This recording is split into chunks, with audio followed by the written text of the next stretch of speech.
Congressman Byron absolutely destroy Angela Rye on The Breakfast Club. Let's talk about it.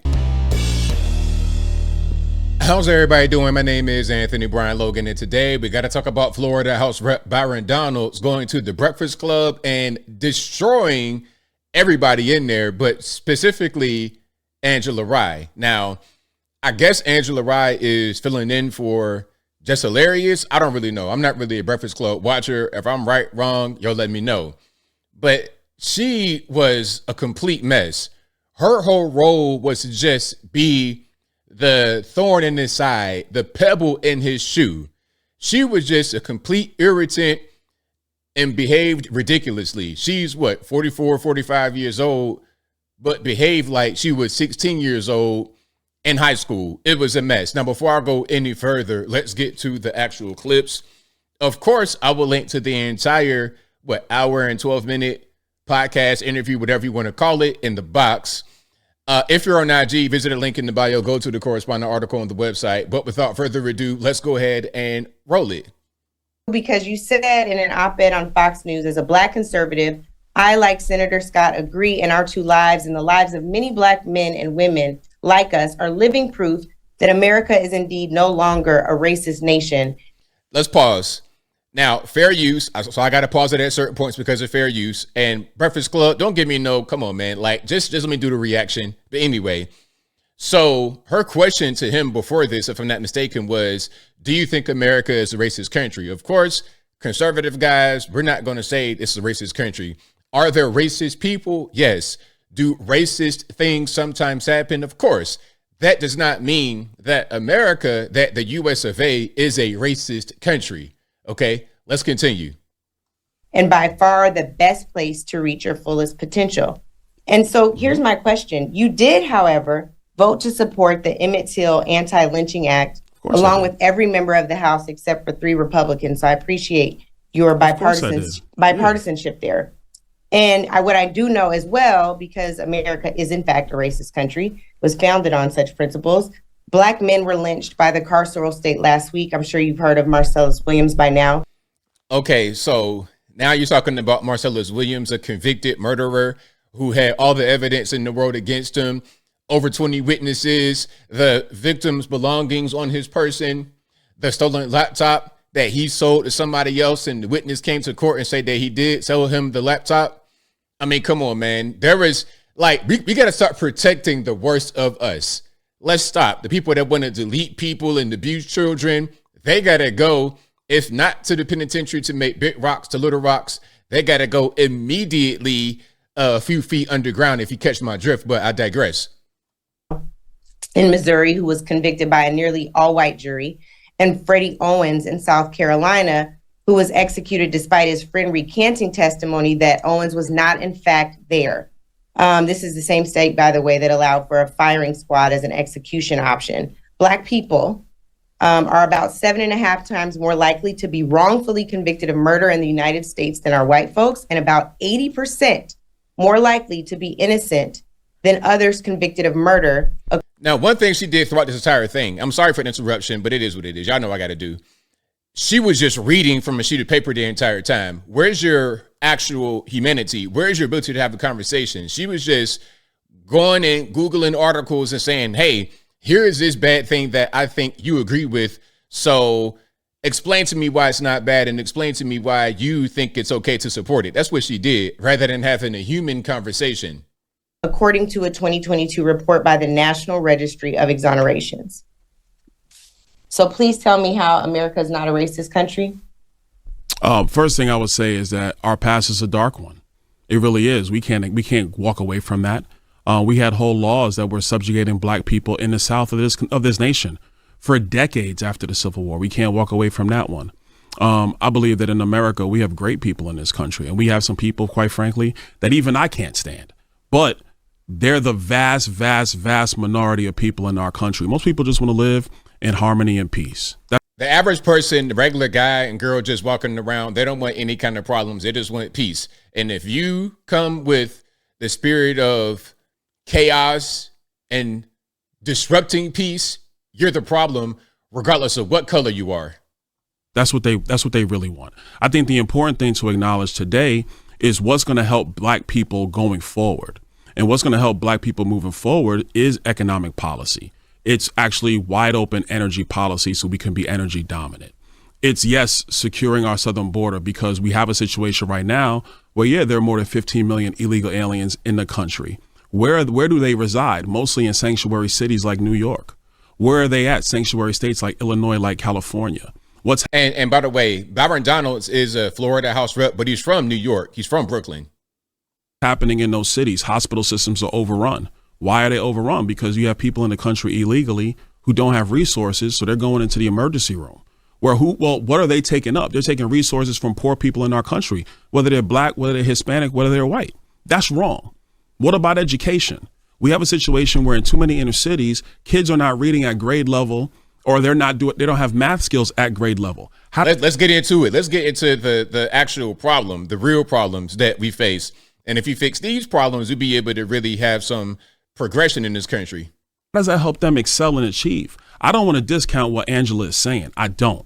I acknowledge the issue of our nation, but we always are trying to strive to be the more perfect union.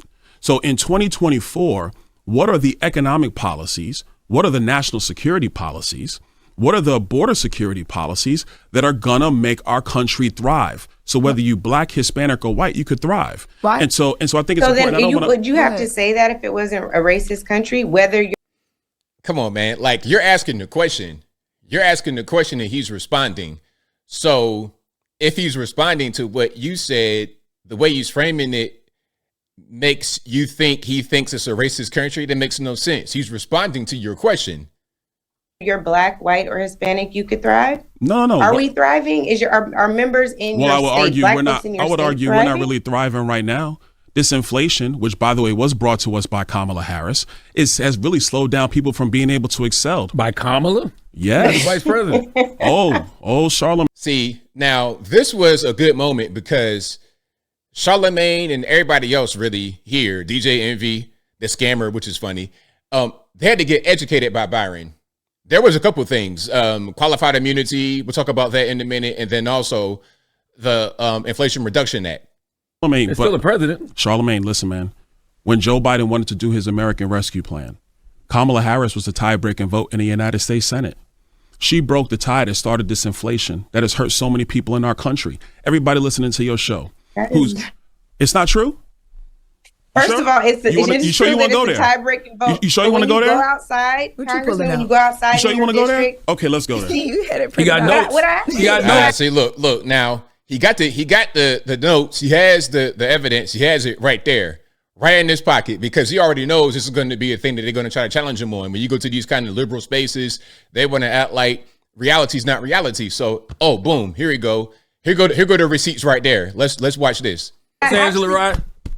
That's fine. I have notes too. I'm gonna give it to Charlamagne. The biggest note I have today is that on every question I've asked, because Angela, hold on now. For every infrastructure project in your community, you can go to third page just to highlight a portion. Joe Biden. I like how he's just like talking to Charlamagne, like, all right, Charlamagne, you got some sense. You can actually just listen to what I'm saying and read some evidence and accept it for what it is. But Angela Rye over there and her bouquet of flowers, wherever she's at, and remotely, she's not really trying to listen at all. So let's just bypass her. Let her just yap. Here go the evidence right here.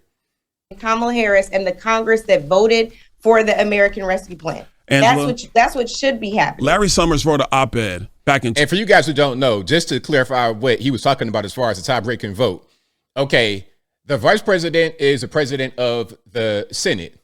So what happens if the Senate is tied 50 vote yay, 50 vote nay? Kamala is a tiebreaker. If she says nay, then the bill doesn't go. If she says yay, then the bill goes, at least in the Senate. So she was a tie-breaking vote, and the reason why we have the inflation is because of that vote, or at least part of the reason. 2021, Larry Summers was the Treasury Secretary for Bill Clinton. He was an economic advisor to Barack Obama. Mm-hmm. He said that the American Rescue Plan that Joe Biden wanted, that Kamala Harris was the tie-breaking vote in the United States Senate, would create a massive inflation that we have not seen in a generation. Well, guess what? Larry Summers was correct. You know who also was correct, Angela? I was, because I was in the budget committee when they brought the bill. And I said in that committee, it's going to cause massive inflation. That's what happened. So the problem we have in our economy today is that prices have gone up massively. Wages adjusted for inflation is down. People's pocketbooks are hurting. But we have a presidential election in 40 days. So, and I'm going to ask Envy this question. Envy. Now, before he gets to Envy, look at Charlamagne just reading it. Not saying the word. After he was presented with the evidence, with the actual paperwork, the documents that say, hey, this is what's going on, he didn't say a word. There was no rebuttal. There was no, because at a certain point, you have to accept reality for what it is. Right in front of your face, read it and weep.